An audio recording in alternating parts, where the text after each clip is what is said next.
What we're going to talk about today is a few different cues in order to get a good and efficient pelvic floor contraction. So our pelvic floor is a group of muscles that need to be strengthened and addressed just like our biceps or our quads or our traps.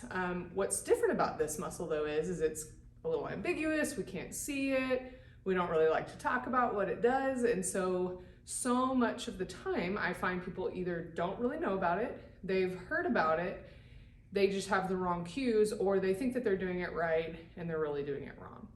So while not everybody is appropriate for pelvic floor strengthening or to do kegels, which is the name of a pelvic floor contraction, we're just gonna kind of go over a few cues. If that is something that you have in your program, maybe you can think about doing it a little bit differently.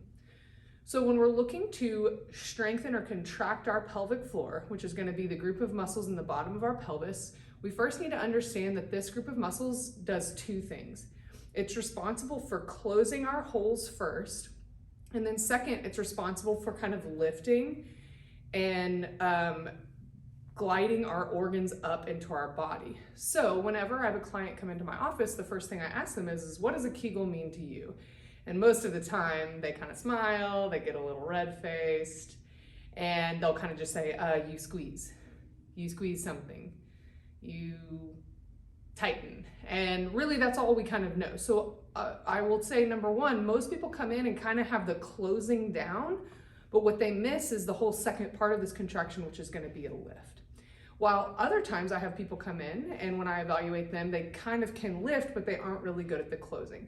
So when we talk about different Kegel cues, you can see that what they all have in common is normally cueing both of those things. So I'm going to kind of go through and talk about a few of my favorite, and then I want you to maybe think about them differently as you try to practice your pelvic floor contraction and see which one works for you.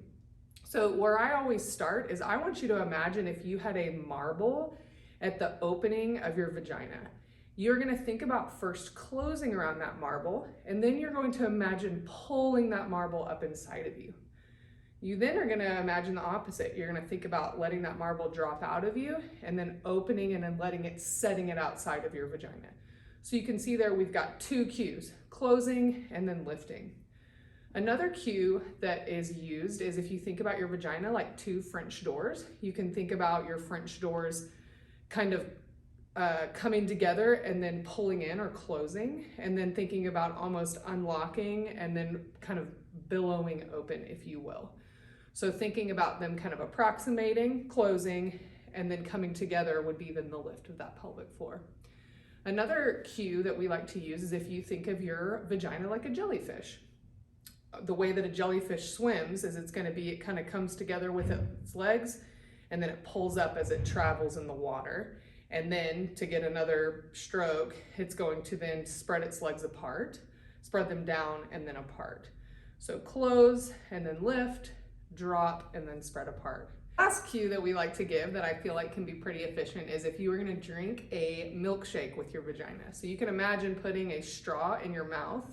First you have to close with your lips around the straw, and then you're going to then use your tongue and the suction in your mouth to get that milkshake up through the straw. So I want you to imagine that same thing happening with your vagina. Close around that straw and then suck that up, get a good nice gulp of milkshake with your vagina. So those are all a few different cues. I really believe that different cues work differently for different people, whatever resonates with you. So try those out next time that you're doing Kegels, and if ever you have a question or a concern, always seek out a pelvic floor therapist to get your pelvic floor evaluated.